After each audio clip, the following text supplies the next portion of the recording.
but about the tears, there's this word lachrymose. Lachrymose is a fancy word for crying, for tears. There's like one of the first academics of Jewish studies in America. His name was Salo Baron. He taught Jewish history at Columbia University for 40 years. He was, I think, like Harry Wolfson, who was his contemporary, teaching Judaic studies at Harvard. So these were the two first formal professors of Jewish studies in America. I think they were both ex-yeshiva bracha back in Europe, and then they came to America and teach. So Salo Baron's thesis, so he wrote something like 15, 20 volume history of the Jewish people, social and political history, I think it's called, right? Jewish people. And his point was to take away Judaism. Until then, like Jewish history was what he calls was written as a lachrymose experience of crying, like one tragedy after the other. It's just a whole link of pogroms and blood libels and things, and then here and there you had some happy parts. And he was trying to get away from that taboo and show that Jewish history was full, rich, and had a lot of positive experiences throughout. So some of that is also what we could say, like what Hasidus also innovated, to bring an approach of a more positive spin to the Jewish experience. That it's not about making everyday Tisha B'Av, but it's rather to find the joy and happiness of life, and that even in times of terrible suffering, there's still things to be appreciated. I'll tell you an incredible story about having to do with the Holocaust and the Kleisenberger Rebbe. You've heard of the Kleisenberger Rebbe? He's one of the most amazing Rebbes of the second half of the 20th century. He was a Holocaust survivor. He lost like 11 children and his wife, I recall. And he went through Auschwitz and Treblinka, and he came out and he rebuilt not only his Chassidus, he brought great innovation in Jewish study. He started a whole project called Mifal HaShas for people to study, go through the whole Talmud. He also built up like amazing medical centers in Netanya, in Israel, and other places. When I was young, I was privileged to see him a couple of times. He lived in Union City at some point in New Jersey. He would split his time between New Jersey or New York and America. And he had a famous, what was known as the Rashi Shmos. Thursday nights, he would talk on the Rashi of the Torah portion of the week. And he was just full of emotion. He was amazing and just a warm, incredible individual. And he went through Auschwitz, and he has incredible miraculous stories of how he survived Auschwitz. There are recordings of him sharing some of those stories. Like right when he's, let's say, for example, about to pass on, out of the blue, someone comes and brings some bread and says, "This is a message because I heard you're the descendant." He was a descendant of the Shinavira from the Tzanzir of Tzanz of Divrei Chaim, and it actually in Auschwitz. There were quite a few Rebbes. I think there were something like 15 different Rebbes at some point were in Auschwitz. But of them all, even though he was younger, he was seen as the other Rebbes were quiet, didn't whatever reason, maybe were strongly affected, obviously, by where they were and what was happening. But the Kloisenberger Rebbe kept on being on his highest devotional way of serving Hashem and helping others in Auschwitz. Crazy stories, like he would sit like the whole day near a machine where there were tiny drops of water coming out with his cup dish to collect water enough the whole day, just so he has enough for what? To wash his hands, not even to drink, just to have Netilas Yadayim. He would sit like Shabbos afternoon in the bunkers, in the bunk bed, if you want to call them beds, those barracks. And everyone's wiped out. No one could think straight and everything, but he would wrap whatever torn blanket over him, and he would fear Tish. He did like he as he was doing before the war, giving over Torah. There was no one to listen to. He didn't care. He was practicing his Rabbista the way he was. So the story is that, as you know, that at the end of the war, there was the death marches, right? When they evacuated Auschwitz and camps, and they started marching all the Jews back inland, back into Germany from Poland.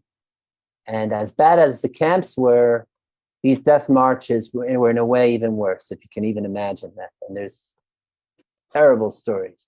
Like if you just stepped out of line, you were shot, or the German Shepherd dogs would come after you. And there was extreme cruelty happening. There's a survivor here still living in Crown Heights. He's actually maybe one of the youngest survivors of Auschwitz. His name is Rabbi Mangel, Nissim Mangel. He was like 10 years old or so in Auschwitz. He was in Auschwitz like 10, yeah. He's somewhere between 9 and 11 years old. How he wasn't sent to the chambers is a story of its own. He had Mengele pulling down, about to experiment on him. Incredibly, he started screaming at him that you're not going to use me, I'm not a monkey. You're not going to use me on your experiments. And he's so embarrassed, Dr. Mengele, and he just like let him go. It's like stories like that, one after. So, and he describes an amazing story, how he almost died on the death marches. And believe it or not, a Nazi officer took compassion on him, gave him a code and helped him walk and this baby. Anyway, so the story with the Kloisenberger Rebbe is that it was the summer, I suppose, and they were marching. And remember, in the camps at least, you would get whatever stinky bread or so-called soup, but you'd get something. But on the death marches, there was nothing. There was no food, no water, nada. Only wherever they stopped, they would stop, and at night, that people would try to find try to grass or whatever to eat on, if anything. There was nothing. So it was. They were walking for days and days, no water, no food, and they come to a lake. So they're there. So the Nazis go and tell the Jews, okay, guys, we let you to go into the lake. So many of the inmates were like, wow, you can go into the water and drink. They start running into the lake. The Kloisenberger Rebbe, who was started screaming at everyone, don't go, don't go, don't go.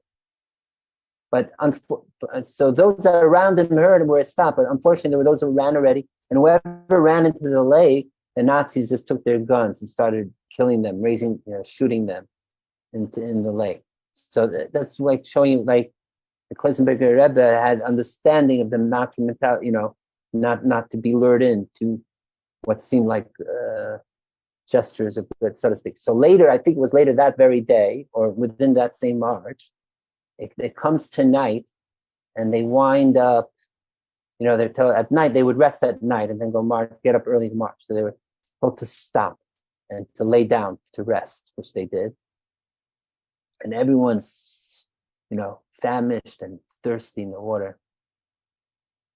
As they're down, the Kloisenberger Rebbe lets out a whisper so that the guards around them don't hear, that everyone should start digging with their fingers into the earth. into the ground, and that they'll find water in the ground in the soil. And and so it happened, and they all started digging, and they there was apparently there was water not too deep and they got water, and that alleviated everyone, and they were drinking. Comes the morning, and it's time to go, and so everyone's leaving, and there are all these holes next to everyone where they just dug and struck water and drinking. There was a hole next to everyone's place except the Kloisenberger Rebbe himself, the one who started the whole thing, telling everyone to dig. He did not. There was no hole next to him, meaning he did not dig for water. Why? Because that night was this night tonight. It was Tisha B'Av night, and he was, and he wouldn't even drink under such circumstances on Tisha B'Av. This is the type of this is the level that we're talking about. So there is and you see this almost like a metaphor that even also that in addition to this great sitkis or frumkeit of the Kloisenberger Rebbe on this level, it's also almost like, can you imagine being the one who did find the water? Like, you appreciate it even in this moment of nothingness, of total, that there is still some good, some hope, some water, so to speak. So so that too is to you imagine having that water in the dirty mud in the fingers. How much more? How more blessed it is than the best filtered water we have and everything. You know what I mean? That little bit that in that darkness, that little bit of good, because all it's not the quantity, it's the quality of us, as we say. It's that is the toiv, that's the good that comes through even the darkest states. So may we, the lesson from this and in general from Tisha B'Av, therefore is that may we see, both appreciate the good that we have in ways that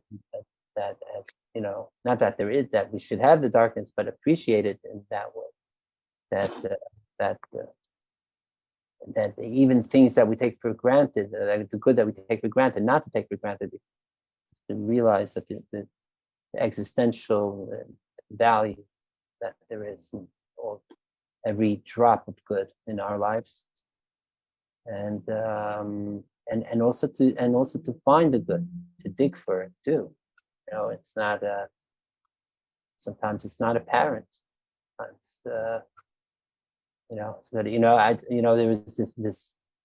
I'm personally having this debate also because I'm going through certain things, and what helped me get through my issues was this word we say in Hasidic word from the Tzemach Tzedek about Tracht Gut, think good and it'll be good, which is almost like the power of positive thinking. By the way, just thinking now, the word Tav, or in Aramaic Tav, could be an acronym. Rosh Tevis Tes base could be Tes B'Av, like Tisha B'Av, the 9th of Av is good, right? Like we say Tu B'Av is Tes Vav based, Tu B'Av. That's certainly good, openly. But in Aramaic, Tav is good. So Tes base could be is Tisha B'Av is already good. So this idea of that thinking good will be good. So it's true that there's a power of positive thinking to that even things are negative. That how does Matisyahu sing when negativity surrounds? I forget the exact line. That you see the positive from it. But on the other hand, what am I to say? Sometimes people get too delusional, like almost, and that could also lead to denial. You know, there is something to be said to recognize the negative when it is negative, not to say no, I don't see it. The point is that we're not denying bad or negativity in our lives. It's not that we're inhuman. It's not like that. We're not going to experience that. The point is that with and through the sadness, we could find the good. That's the whole verse. That's the Nikuda. Again, it's only when Mashiach comes that Tisha B'Av will be a Yom Tov, as the song goes. Tisha B'Av will be a Yom Tov, not a sad day. It's right. But now, at least in Galus, no, Tisha B'Av is a sad day. But even in this sadness, let us find those glimmers of good and happiness. And when we do, those sparks of good are greater than even at times the all good. So bless us all, and may we find not both think good and it will be good, and to be good. Not should say it will be good. It is good now. That's the verse, the Rabbi Kiva way. That it's good now. Okay. Amen. Amen. Yeah. So maybe I'll share with you. I think I sang with you a while. This Niggun that came to me when I was going through my opposite and good a couple months ago. So the Tracht Gut, but the design good. Okay. Sing it again. Tracht Gut, that sein gut, that sein gut, that sein gut. Tracht Gut, that sein good, that sein good, good. Hey, think good, and it will be good, and it will be good, and it will be good. Think good, and it will be good, and it will be good. Tracht Gut, es wird sein gut, es wird sein gut, und es wird sein gut. Tracht Gut, und es wird sein gut, und es wird sein gut, gut. Hey, think good, and it will be good, and it will be good, and it will be good. Think good, and it will be good, and it will be good, good. Think good, and it will be good, and it will be good, and it will be good. Think good, and it will be good, and it will be good, good. Hey, Tracht Gut, und es wird sein gut, und es wird sein gut, und es wird sein gut. Tracht Gut, und es wird sein gut, und es wird sein gut, good. Think good, and it will be good, and it will be good, and it will be good. Think good, and it will be good, and it will be good, good. Hey, Tracht Gut, und es wird sein gut, und es wird sein gut, und es wird sein gut. Tracht Gut, und es wird sein gut, und es wird sein gut, good. Hey, think good, and it will be good, and it will be good, and it will be good. Think good, and it will be good, and it will be good, good. Hey, think good, and it is good, and it is good, and it is good. Think good, and it is good, and it is good. Hey, good. As we say also, if good is good, it's better, not better. Right? So Mamish, may we go from Tisha B'Av, from the good to the better. And that's why, again, this is beautiful. It's also we're going from Tisha B'Av to Tu B'Av, of course. And between that, we have Shabbos Nachamu. So it's all, like you were saying before, Jen, that we dip and then we just, it's almost to create this reverberation, this propulsion to get even higher. So may we go, as you were saying, we were saying before, the Aleph Bet, right? The Aleph and the Hey, Aleph and Bet. By the way, the Aleph Bet, again, to show in the revealed state of Bet, they say also the Aleph Bet of Av stands for the two